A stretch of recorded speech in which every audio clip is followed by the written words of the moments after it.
Welcome to Think Big with Michael Zellner. My guest today for episode 157 is Abigail Hawk.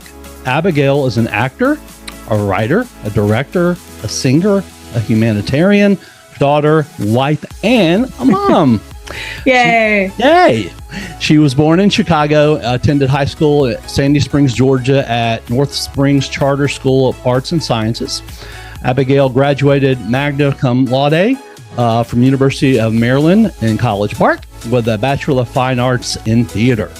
Of course, she is best known as Detective First Grade Abigail Baker in the CBS hit television series Blue Bloods for the entire 14 seasons of the show.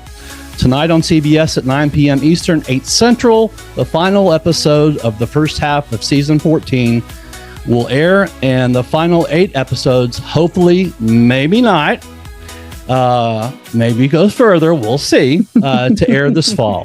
Thanks for joining me today, Abigail. Oh, thank you for having me. This is so fun. I'm excited. My pleasure. Before we get started today, I would like to tell you about our sponsors for Think Big with Michael Zellner. They are Buckley's Grill and Sleepy Z's Masonry. Buckley's Grill is a hidden gem for those seeking a really fantastic dining experience in Memphis. It's locally owned by a couple of friends of mine, Jeff Urinelli and Ken Dick. They've specialized in steaks and Southern hospitality for over 30 years. You have a touch of an upscale restaurant, a contemporary atmosphere, a touch of classic elegance. And from the moment you walk in, you're greeted by a very friendly staff. The waiters are awesome. The food is awesome. And I tell you what, the cream spinach there is just out of this world. Every time I go there, I have to get like 2 servings of it. It's that good. So they make you feel right at home at Buckley's. Our second sponsor, Sleepy Z's Masonry, services the entire Memphis and Mid-South area, including West Tennessee, North Mississippi, and Eastern Arkansas. They're a member of the Better Business Bureau of the Mid-South, the West Tennessee Home Builders Association, and the Mason Contractors Association of America. Whether you need brickwork, stonework, cinder block, or concrete, Sleepy Z's Masonry can take care of all your needs, from replacing just one brick all the way up to bricking or putting stone on your entire home, and more. Sleepy Z's Masonry, where you'll rest easy with us on the job. You know, Abigail, what are maybe a few good memories of your early childhood years that still make you smile today and maybe stick out in your mind when you think about them? Oh, what a great question. Well, I'm going to start by correcting for the record that even though IMDb says that I was born in Chicago, Illinois, I was actually born in Atlanta, Georgia. Okay. And I have gone to, it's fine. I've gone to correct it multiple times, but you have to submit a copy of the birth certificate. And honestly, I just don't have time to do that. So we're going to, just correct as I go.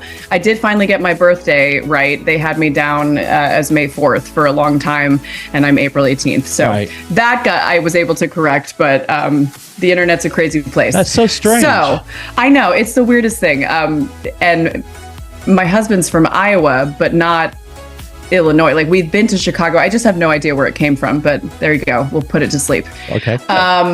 So my childhood was in Atlanta, Georgia. The first thing that came to my mind when you said that was the very first theater production that I was lucky to be a part of. I was 6 years old. I was cast in the role of Gretel in The Sound of Music at a neighborhood theater. It's the first time I'd ever done anything. My whole Girl Scout troop came to see it at the time. I think I was a brownie. And it was just so much fun. I, of course, got bitten by the bug very early on. And I just fell in love with the entire experience. The woman that played Mother Abbess went on to be my voice teacher and took me all the way through high school. We are still friends to this day. She came to the christening of my first son when he was born. Yeah. And the South is, as you know, being a Memphis kid yourself, it's a wonderful place. Great food. The other thing that I remember so fondly from my childhood is meals around my paternal grandparents' table. We celebrated Thanksgiving and Easter and Christmas, and we were all together. They made a big deal about birthdays. And luckily, all of our family was, for the most part, based in Georgia or close enough to it. And so when we got together, there was there was a nice chunk of us there. We took up the whole Right. the whole first half of the state. And, you know, just being outside, being able to run, and, you know, we weren't worried about ticks. We weren't worried about, I mean, we were worried about poison ivy, but, you know, we just dealt with it, slapped some calamine lotion on it, and went on our merry way. Didn't really have to deal with a ton of copperheads, even though I know they were there, but we knew what to look out for. We respected them. So I grew up, you know, dirty, running around, having a good time, just being like outside in nature, playing make-believe, you know, things that I would love to give more to my boys, but we tend to have to travel a ways to get that for them, being on Long Island. But I loved growing up where I did. Family was so important. And my mom, thankfully, really nurtured my apparent love of the arts early. And so it has stuck with me. And here I am, you know, 37 years later, still going with it, even after that early age. So I love Atlanta. I've been there many times. My sister and her family lived there for years. And, Marietta. And, in a really nice area. And, beautiful there. Yeah, and I used to go there. A company I worked for had meetings there like 6 or 7 times a year, and I loved Hartsfield, the airport there. It's probably more difficult now. Yes, it has gone through many iterations. My dad used to work there. He was a Delta Airlines employee for many years. So I have a love-hate relationship with that airport, as he does. The commute is not the greatest, but, you know, Atlanta traffic is its own bear, shall we say. There was a place there I remember called $3 Cafe. Oh yeah. Oh my gosh. Still there. The best sandwiches. Mm-hmm. And the wings were great. That place was awesome. Yeah. The last time I went there, I think we were, you know, I was home for some holiday, and we went, and the one that we went to was like everything was oversalted, and it was very sad. So yes, everything is today. So I salt everything, like salt and butter are food groups to me. So for me to say that it was oversalted, but the $3 cafe of my childhood, and I'm sure every other $3 cafe, like maybe they had an off day. So I'm certainly not going to slam them on, you know, on your podcast, because the people there are awesome and I have great experiences there. So right. You know, you started, as you said, you started performing at the age of 6 years old. What do you remember about the first time that you had played that character, you said it's Gretel, and got on stage in front of a live audience? Can you remember that? I just remember feeling like I was coming alive, like my wings were spreading. And, you know, it really was such a nurturing show to be a part of, because I was a child. There were, you know, seven Von Trapp children, I think, 7 or 8. And we all just became this big family. And, you know, we had nuns looking after us. We had, you know, Maria, who was 25 at the time. And that just seemed so ancient to me, to have like a 25-year-old, you know, friend. Right. And I just remember it being fun, it not feeling like work. Like I looked forward after school, going to rehearsals and being there with everybody. And then when we were in front of the audience, and the first time, like I came out and did the curtain call, which I had no idea what that was until the night before, you know, we opened and we blocked it. Just being like, wow, this is really something. Like we, you know, I mean, of course I was 6, so I wasn't as aware as I am now of how integral that audience play relationship is, and how it changes every night. But it just was so electric, and I got addicted to it very quickly.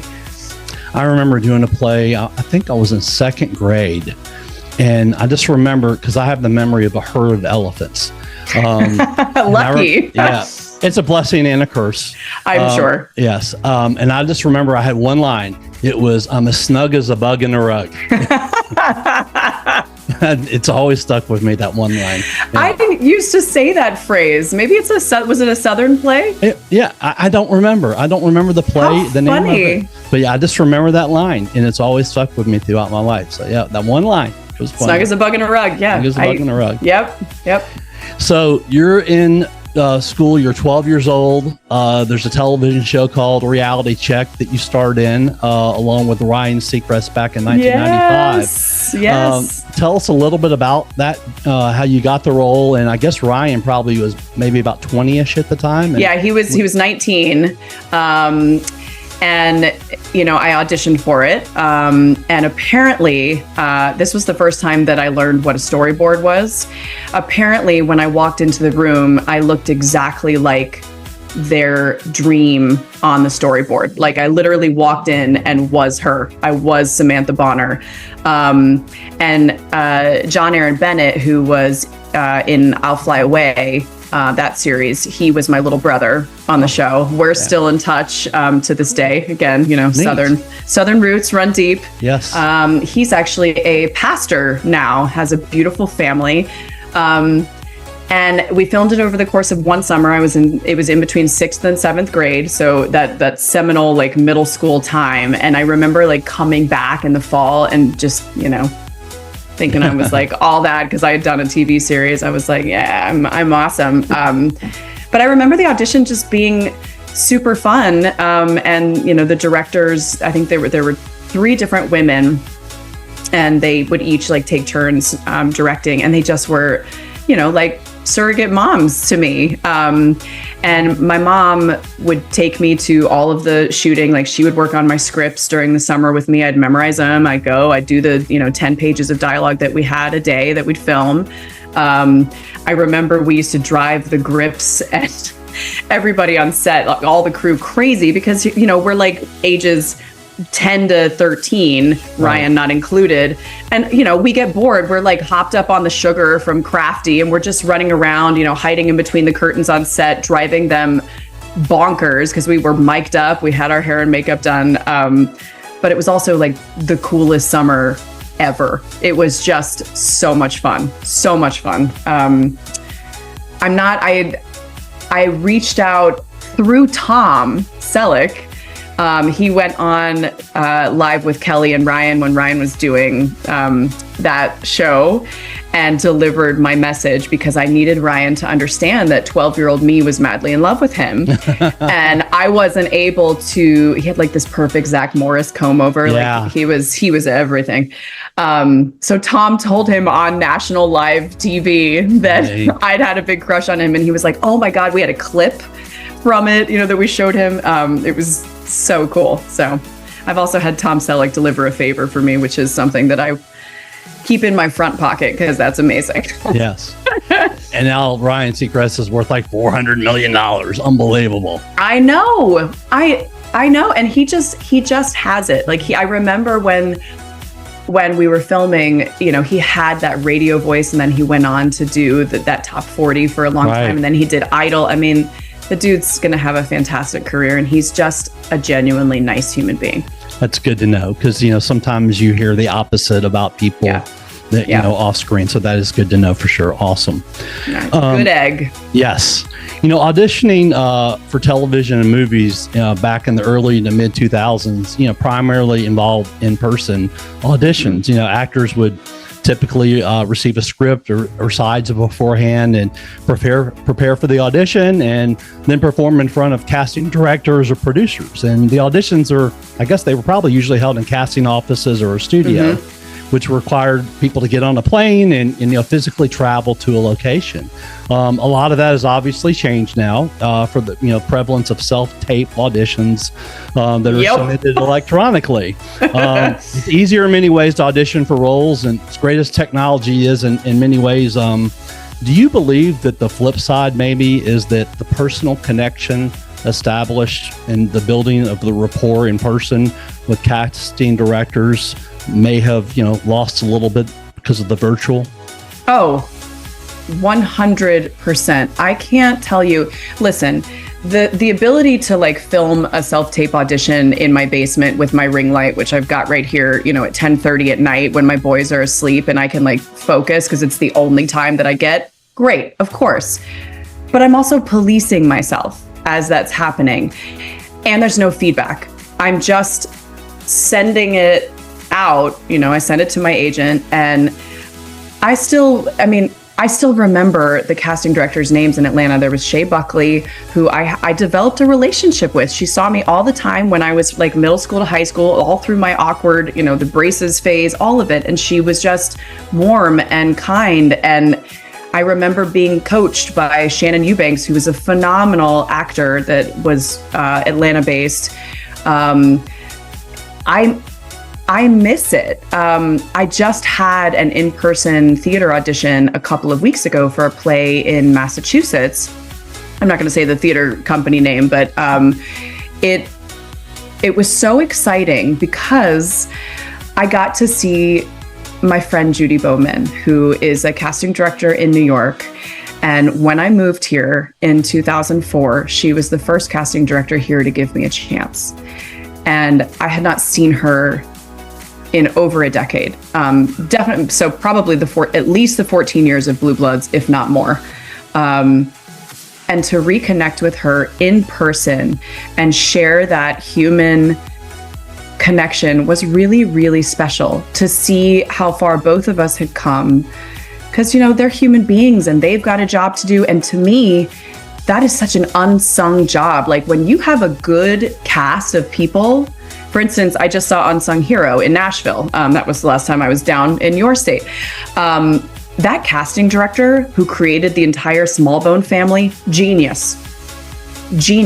Finding Kiralee, who played Rebecca St. James, that girl's voice is insane. And they look cohesive as a family. And that is a very, very difficult job to do, to find people whose talent matches their exterior. So I miss it. I miss it every day. I miss the feedback. I miss being in the room and having them go, "Oh, that was great. Can you try it this way?" Because I can do it a million different ways. That's the fun of being an actor. But when I'm by myself putting it on tape, I only submit one way. And it's like, well, I can do whatever you want. I can, but if I don't know and have no guidance aside from the character breakdown, it's really hard. I have massive respect for casting directors. I think their talent, I just think it all needs to come back, Yeah, I have a really lifelong friend of mine who has gone between, he grew up here in Memphis, moved to LA, and then has gone between New York, Atlanta, New Orleans, a lot of the places where, Tommy is at today.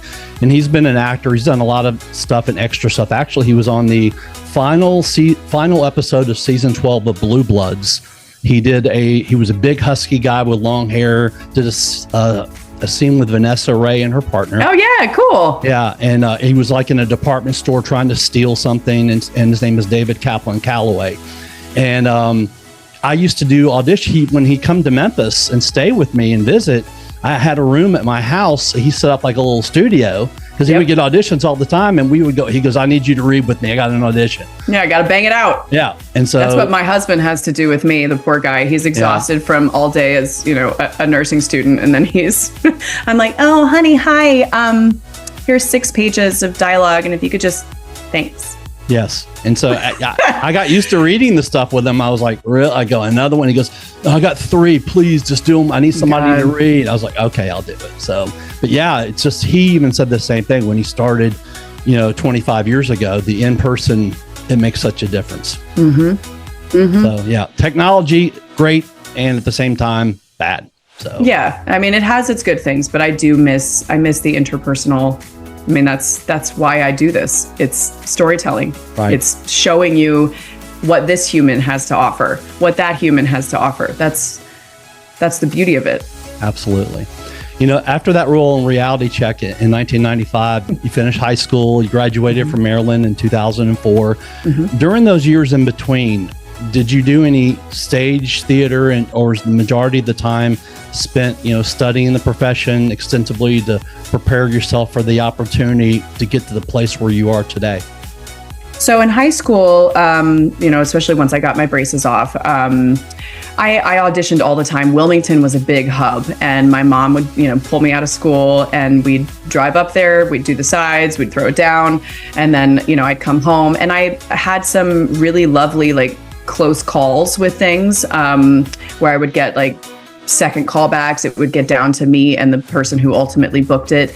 But I learned a lot about how important rejection is. And actually, I saw Tom Selleck's book talk last night that Bridget Moynihan moderated at the 92nd Street Y in New York. And I gotta say, he really made me reframe how vital failure is and what a teacher it is.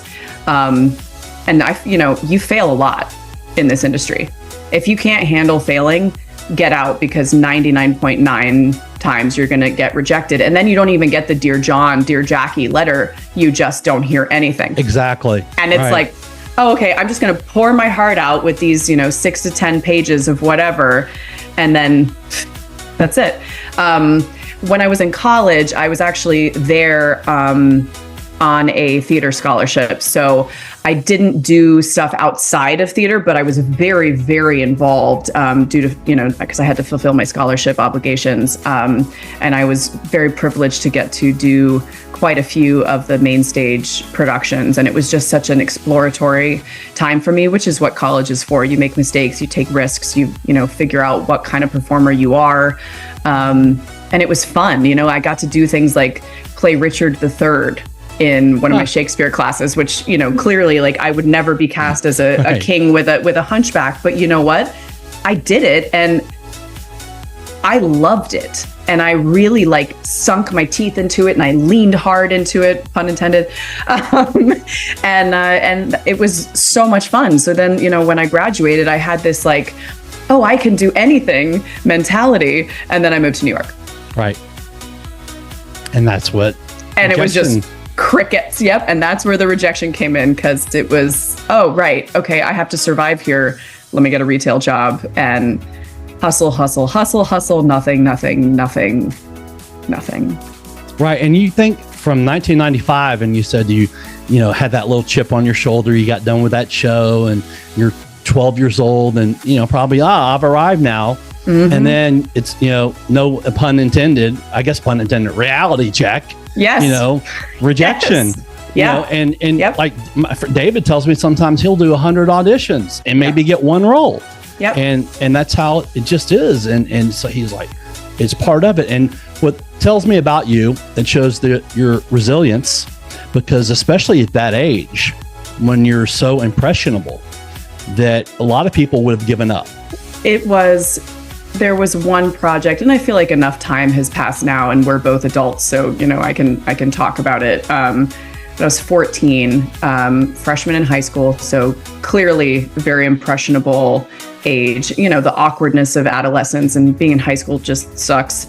Sure. I did not have one of those high school's the best years of your life. That was college for me. High school was terrible. But I auditioned for this TV movie. They used to do those television movies on the weekends or whatever. Yeah. And this was for USA, and it was for an adaptation of Carson McCullers, The Member of the Wedding. And it was for the lead role of Frankie. I was acting opposite Alfre Woodard. Oh my gosh. And I did a self-tape at my agent and sent it off. Forgot all about it. I worked with my coach, Shannon Eubanks, because I was doing so much theater at that point and I was so big. And so she was really great at teaching me how to communicate without gesticulating so much. I mean, I'm clearly still very expressive, but just finding the stillness and the strength in stillness, and teaching me that the camera catches literally everything. You don't have to do anything, just exist and have the thought and it comes across. So I sent off this tape. I get a call back, then I get another call back, and then I have to fly to Wilmington to meet with producer, director, several of the people from the network. I had to agree to take my braces off. I had to agree to chop my hair off. I had literally, the role was all but mine except for signing the contract. All these conversations were had. I was like, this is it. This is it. This is all the doors are going to open. This is going to be my life.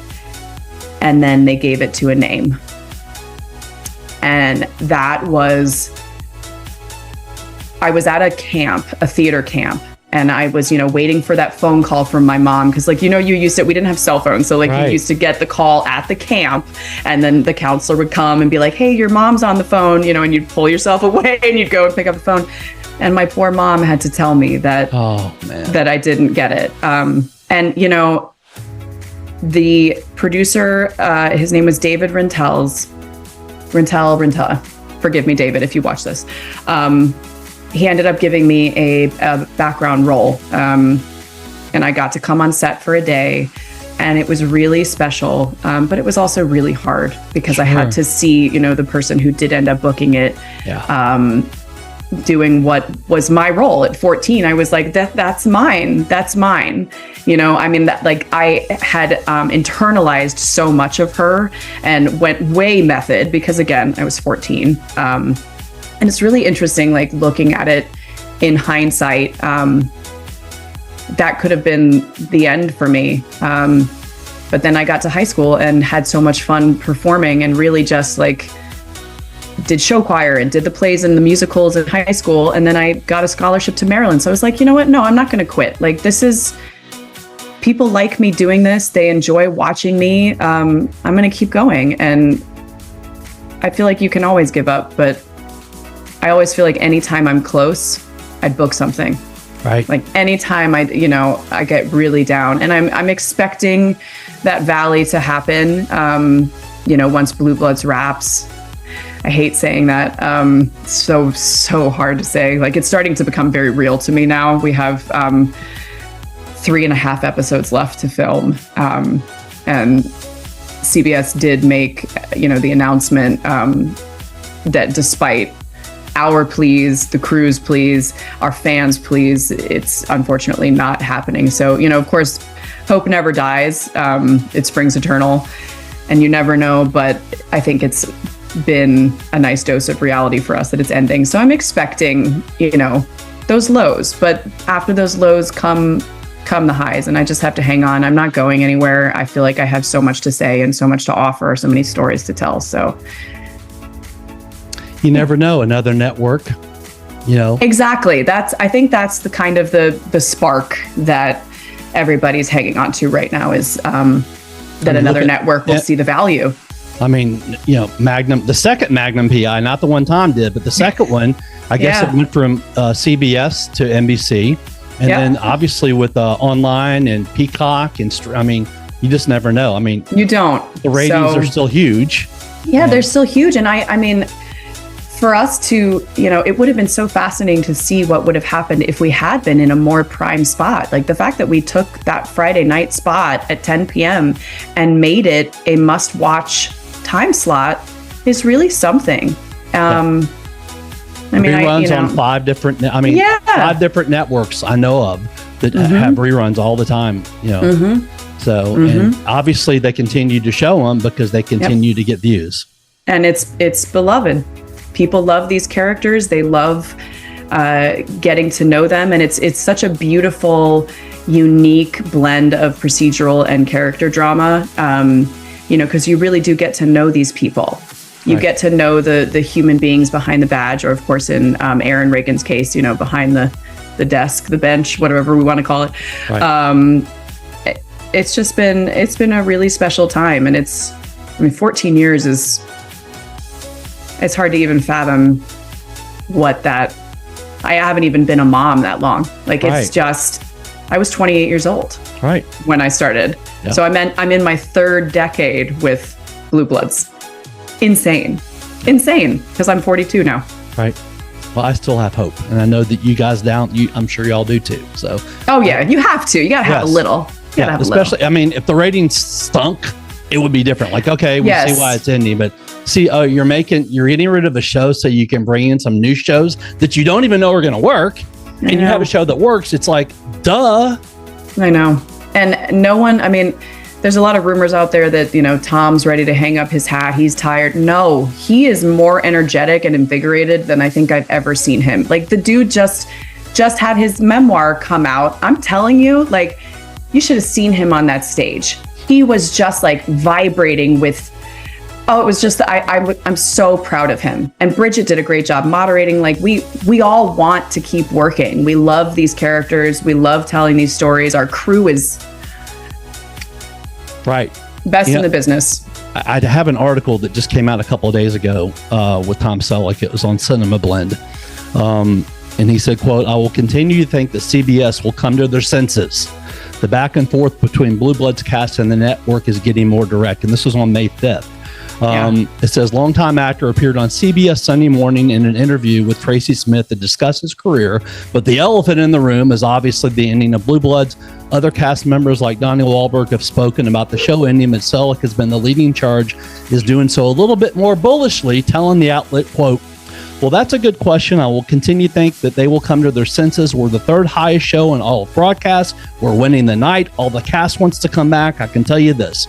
We aren't sliding off a cliff. We're doing good shows and still holding our place. So I don't know. You tell me." Yeah. And so, I mean, I look at that and say, somebody, even if it's yes. And that dude wants to work. That man lives for his work. He loves his work. And it was really special to hear how excited he was to talk about his incredible career. Incredible career. And he's not done yet. Right. He's got so much left to tell. Doesn't even look close to his age. No, my gosh, 79? Yeah, I know. Right. I hope. I think I'm going to have a lot of filler and Botox to get that across, but not yet. Right. Not yet. And so, he's 65 when he started the role, but played, I want to say they sort of had him like in his probably mid 50s, which he could easily, go for back then. Yeah. And today I would say, all right, now he probably, looks between 60 and 65 at the very most. I know. And everybody's like, well, clearly he dyes his hair. And I'm like, he doesn't. Wow. I don't know what kind of elixir he's taking, but my gosh. He doesn't. That's all natural. And that mustache is even more beautiful in person, Michael. Wow. It is. Wow. It's a beautiful thing. Talk about something else. I don't want you to get too emotional. I'm going to sob over my mustache days. That's okay. On September 19, 2006, Season 8, Episode 1 of Law & Order Special Victim Units premiered. The episode was called Informed, and a 24-year-old Abigail played a paramedic on this huge Dick Wolf executive produced show. Your scene was with one of the co-stars, Christopher Maloney. As you and your paramedic partner were wheeling him into the ambulance, you had two lines. You said, quote, "Ma'am, he's got a concussion," unquote. And quote, "Ma'am, you need to come along as well. You need stitches," unquote. Wasn't a huge role, but it was definitely a great show to truly get your start, per se. What do you remember about your best takeaways from that role? And did you have a chance to interact with Chris Maloney off screen at all? A little bit. That scene, it was like in Alpine, New Jersey at some like Boy Scout camp that wasn't currently in season or something. And it was freezing. It was like an overnight shoot or no, it was overnight because we were there for so long and there were so many like pyrotechnics involved. Marcia Gay Harden was in that episode, and like he got blown up and it was just crazy, All I remember is that thank God I got my lines out because I was so cold that my lips weren't even working and we're holding on to like the metal bar of the stretcher. And I mean, like I thought that my hands were going to stick to it. It was so cold. And I've ended up getting diagnosed with Raynaud's syndrome, where you like go. So my dad has it too. So fun. But like, when I'm in my 20s, I didn't have it. And like, even then I'm freaking out about how cold I was. Like my feet were numb. I didn't have I wasn't prepared. Like I just didn't think that I was going to be out there that long. But I also didn't care. I was like impervious, I was freezing, but I'm like, I'm doing what I love. I'm suffering for my art. This is amazing. And honestly, the only interactions I had with Chris Maloney were, when we were doing the scene and then like the 2 seconds afterward where he was like, all right, I'm freezing. Are you freezing? Yeah, I'm freezing. All right, let's get inside, and we were like holding our hot hands and, but but nothing truly personal was exchanged. I ended up having a way better, not better, but a way more rewarding experience several years down the line when SVU brought me back, and I was there. I worked for 6 days on that episode, and so I really got to have like a lot of one-on-one conversations with Mariska and with Raul Esparza, his last episode. So it was I love that show. They're great. They're well-oiled machine, just like Blue Bloods, although they've been oiling a lot longer than we have. 20 years. Insane. And she's aging like fine wine, and she is the coolest, most she's just so nice. She was in an episode of Seinfeld. She was on the Seinfeld episode. That doesn't surprise me. Yeah, it was funny. Back in the early 90s, it was like it was just a brief episode, but I was like, oh my gosh, that's her. Yeah. And she's such a wonderful individual, speaks out against domestic violence. She's got her own organization. I mean, she really is, she's an incredible human. See, that gives me hope that NBC will look at it and say, look, that show's 25 years now. And come on, Dick Wolf. Come on. Yeah, I mean, at least have a little crossover. Just saying. Yeah. Detective Baker could go off leash, just saying. I mean, you have NBC, you have Fox, and you have ABC. And then, Amazon, Netflix, all of them. I think Apple. I think someone's going to pick it up. I do. I just have that. I have that gut feeling. So that's what I'm going to stick with. Oh, let's lean into that. I like it. Yes. Over the next couple of years, you were in a few films, but something much, much more important was about to happen in your life. A huge day in your life, April 25th, 2009. Aww. Share with us the importance of that date. That's our anniversary. My husband and I have just celebrated 15 years of marriage. And we met at a dinner theater in the middle of nowhere, Illinois, in one of the Quad Cities. If anybody's not familiar with the Mississippi, there's 2 village towns, cities. I don't know.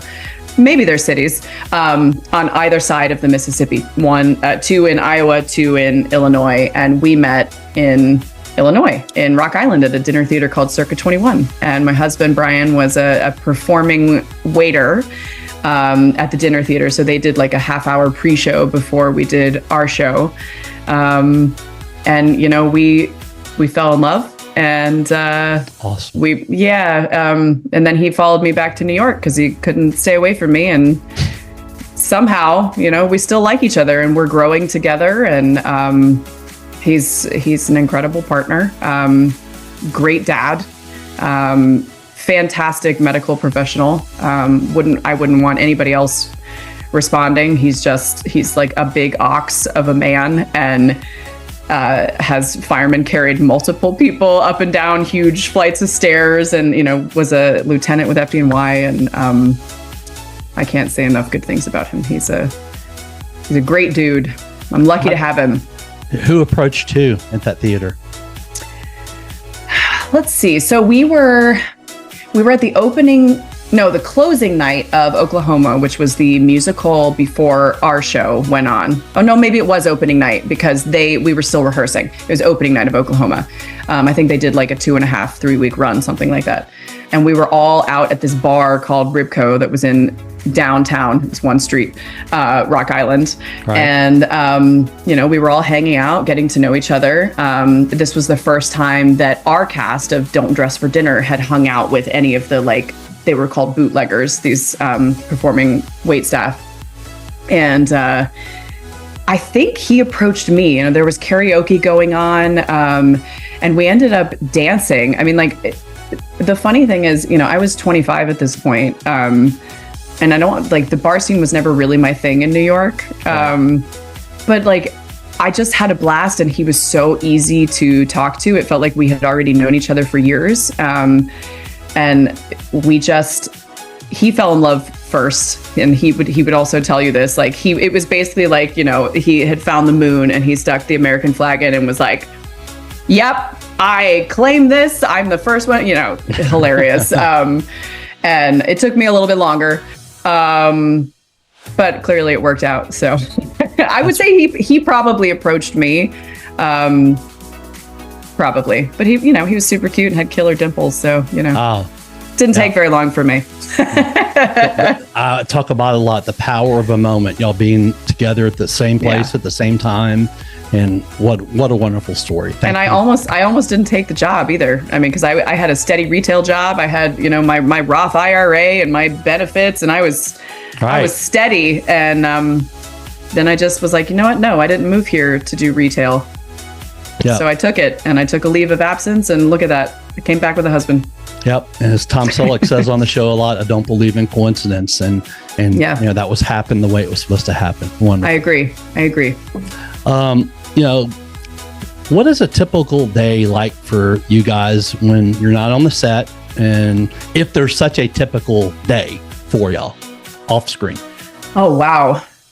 Well, he is currently in nursing school. So he has his 2-year degree. And if, we didn't live in the tri-state area, he is more than qualified to start work as a nurse. But in the tri-state area, you have to have a 4-year. Right. It's fine. We're not bitter about it. Don't worry about it. So he is currently still taking classes, not nursing classes though. Like he's currently in an ethics class. Whatever. I don't get it, but it's online classes. So if I'm not filming and, he doesn't have a crazy workload, we wake up probably around 6:30. We take our 3 dogs out, get the kids to school. We have 2 boys. And then, it's either grocery shopping or laundry, most likely both. And then he'll start studying. And if I have nothing to memorize or no auditions on the horizon, then I'm working on my novel, and we just, we separate, we do the things that we need to do. And 2:30 when we have to pick up the kids comes really fast. Right. I really thought that the amount of freedom I'd have once my kids were in school full time was going to be like endless. And it's just, you blink and it's done. And, but again, that's also because we have 3 big dogs that require a lot of attention. And, I'm a very social person, so I'm always texting someone and, very active on social media, which honestly I hate, but, I do it because it's a necessary evil. I would love to say that we eat around the dinner table like the Reagan family does, but we don't, because everybody's got different sports and different times. And my boys are 4.5 years apart, so they're very developmentally in different places. So one of them's at Taekwondo, one of them's at baseball, one of them's got his reading tutor, one of them's at chorus after school. It's crazy town. And then we're lucky if we get in bed by 9, and then we watch a show. We just finished season 2 of Abbott Elementary, which is amazing. So funny. Like, I love it. And then we pass out. Right. And then we do it all over again. Do it all over again. Yeah. The very next year after you got married, another big change. I assume you probably got a call from an agent to read for this new CBS series called Blue Bloods. What do you remember about the call, your audition, and your reaction when you found out you got the role of who initially was Detective Melissa Baker? So I was working retail. I worked for this wonderful French company called L'Occitane. I was with them for 7 years, managed several of their locations. They sell like French beauty products, lavender, shea butter, things like that.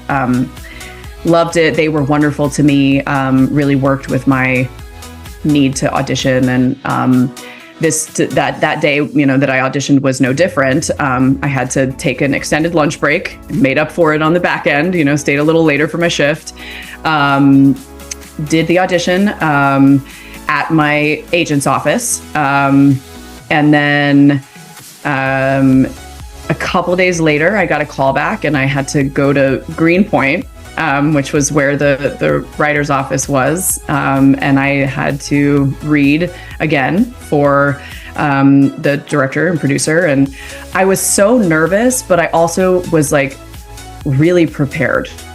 I was really prepared. I was ready. Right. And all I knew was that this show had been picked up. They had a successful pilot episode, and this was for the first episode.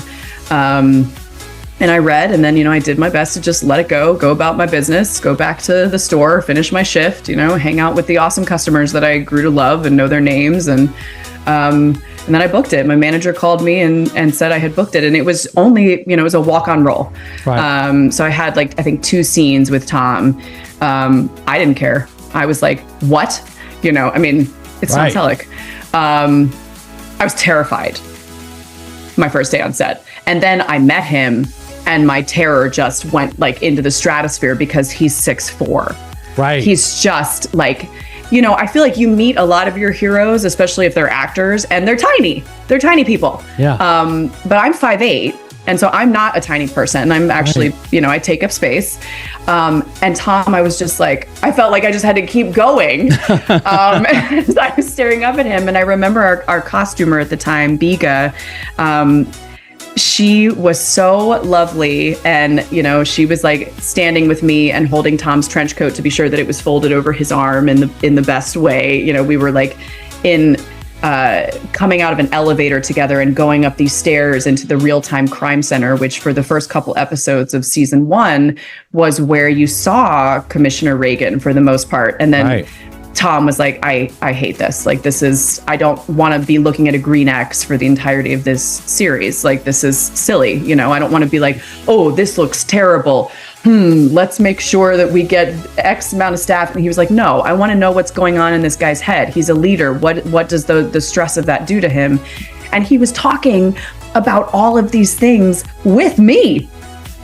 He's literally just shooting the shit with me, pardon my French, and brainstorming with me on this day on set. And I remember sitting next to Frankie Faison, who was guest starring, great actor. And he would just kind of look over and smirk at me. And he was like, you're going to stay here. You're going to stay here. And I was like, no, I don't, they're not going to ask me back. I'm so scared. And Tom was like, I want you to watch High Noon. What was the other one? D-Day, where he played Ike Eisenhower, which if you haven't seen that, he is unrecognizable. And it is so good. But he really wanted me to watch and see what these right-hand people, like Radar and MASH, how they act, because they're the ones that are able to show the stress of the job. The leader, the king, they can't show the stress. They're just there, and the world rotates around them. And it was, I just kind of was like, I think I've stumbled onto something here. And then they asked me back for a second one because Tom liked me. Right. And, I think that was when I knew I was a really good actor, because he never knew I was terrified. Meantime, every time he's talking to me, my heart is just hammering out of my chest. I thought I was going to have a heart attack just right there on set, on the floor, and die at 28. No, I didn't. I didn't die. I went on to have a 14-year career where, we've become dear colleagues, and he treats me like an equal. And he has such a presence about him. Good Lord. He really does. Magnetic. I mean, the funny thing I think about it is that when Magnum came out, the original one in 1980, you weren't even born.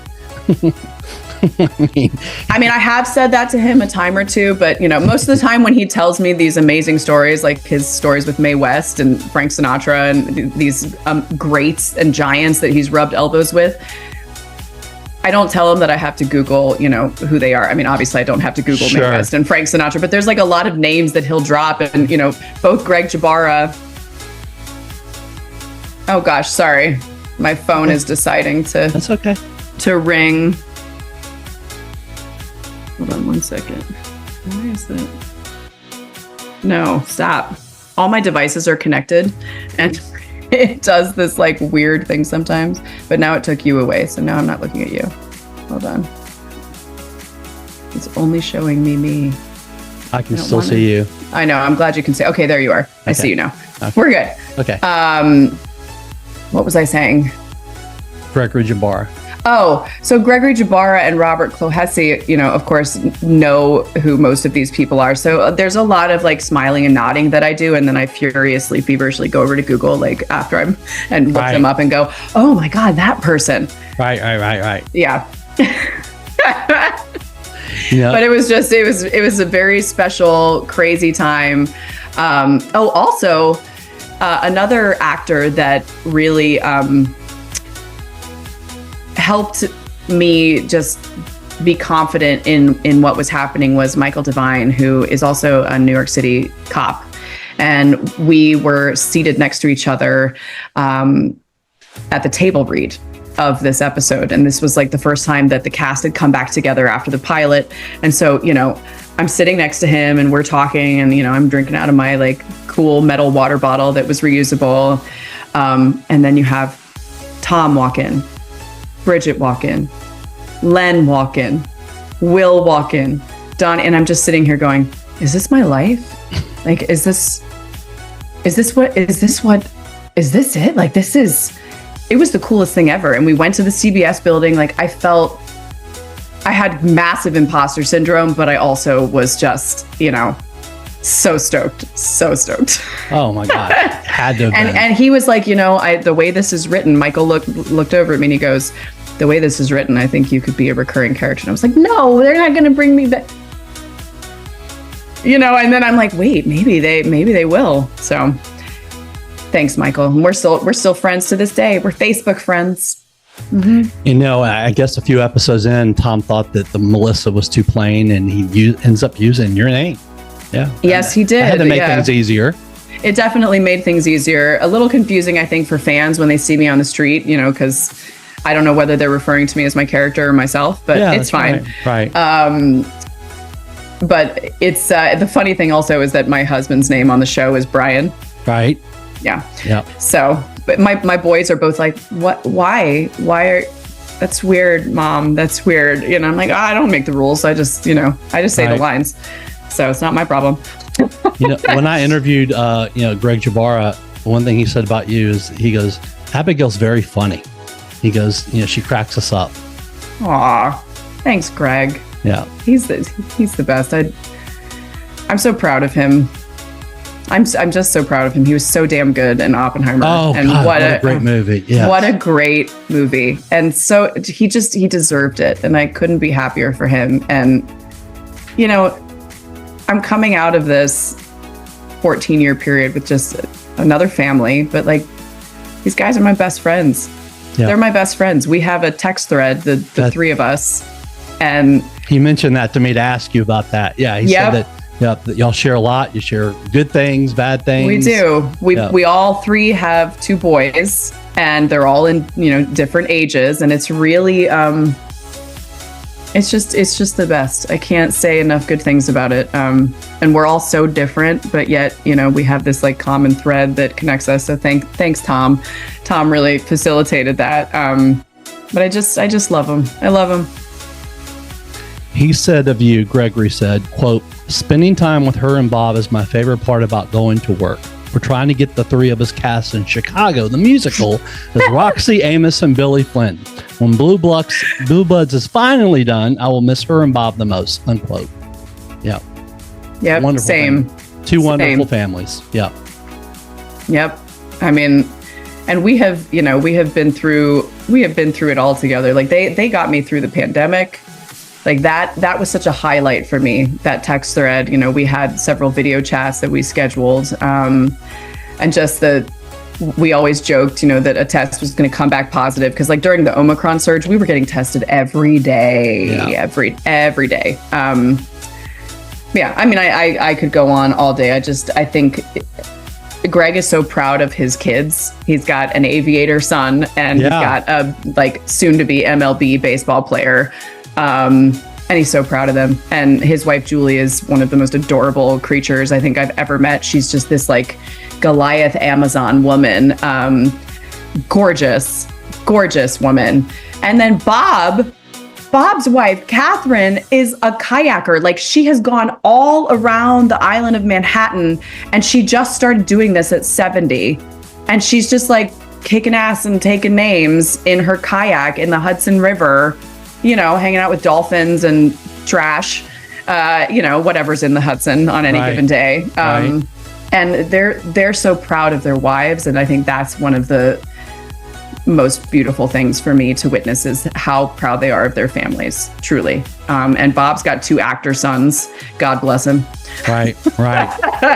But Miles and Byron are incredible in and of their own right. So I'm friends with Greg on Facebook, and I love his posts. Nice. Yeah, I know. I love seeing his posts, the family pictures and everything like that. So it's good to be able to see that and see the off-screen person, and the on-screen person too. Yes. You realize how talented people are when you see how different they are from their character. That's the best part. Right. Once again, I would like to thank our sponsors for the show, Buckley's Grill and Sleepy Z's Masonry. And, Abigail, I have so many more questions I want to ask you and talk about. And we just sort of got talking about a little bit about Blue Bloods and not a lot. I'd love for you to come back and do a part 2 within the next couple of months if you would do that. Sure. Yeah. Let's make it happen. Okay. That's awesome. And hopefully it's a celebratory comeback, where we're like, look at what we did. Look what we manifested. Yes, absolutely. That would be wonderful to hear. How can people find you and follow you on social media? So I'm primarily on Instagram these days. I kind of got off Twitter. I'm on there sometimes, but it's Hawk, Hawk, like the bird, and then my first name, Abigail. All one strung together word, Hawk Abigail. And do you have a Facebook fan page or a Facebook page? I do. It's Abigail Hawk. It is not verified, but I think I have 25,000 followers. So it's the one that has the most followers. Okay. I don't know how to get the blue check. I stopped trying. It's like the IMDb, Chicago thing. It's just one of those quirks that we're just gonna not worry about. But it is really me. It is. Okay, that's good. And they're linked together. So the ones where you see it mirrored on my Instagram, that's the right account. Awesome. Yeah. Your character adds so much to the show, and you're one of the very few people who gets to put Commissioner Reagan in his place sometimes and get away with it. It's pretty funny. She's gotten very sassy this season. Very sassy. And actually, if we have a second, the episode the most recent one, Baker was angry. And it was a side of her that people hadn't really seen. And, we don't see the episodes in advance. Right. But as I'm looking back at her arc this season, I'm realizing that her borderline insubordination, because myself, Abigail, I would never talk to my boss that way. But they clearly have a very special relationship that's built on trust and respect and mutual love for each other. But she's having all this trouble at home. And if you go back and look at all of season 14 with that in mind and look at it through that lens, it makes sense that stress is going to start bleeding into her work life.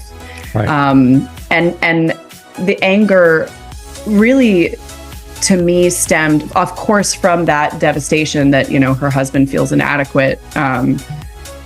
They have their own issues, but also that she just was embarrassed to admit that she doesn't have it all together. She's not this polished diamond that, she projects, and she's human. She's flawed. Things are falling apart behind the scenes, and some fans were very taken aback and not a fan of her anger, but I thought it was really beautiful. And I really enjoyed getting to see that much more personal side of her. And I think that Commissioner Reagan and Detective Baker have come out of that situation stronger because of that tiff. It wasn't really an argument, but a misunderstanding. Right. So I'm using your wonderful platform to clear the air a little bit and have people calm down with the whole Baker's a bitch now. Calm down. Right. Calm down. Exactly. Yeah. Overreactions. She's not a bitch. She's a human. Right. Stuff happens and it's hard. It is. Yeah. So. And you never know what somebody's going through. Exactly. Never. Exactly.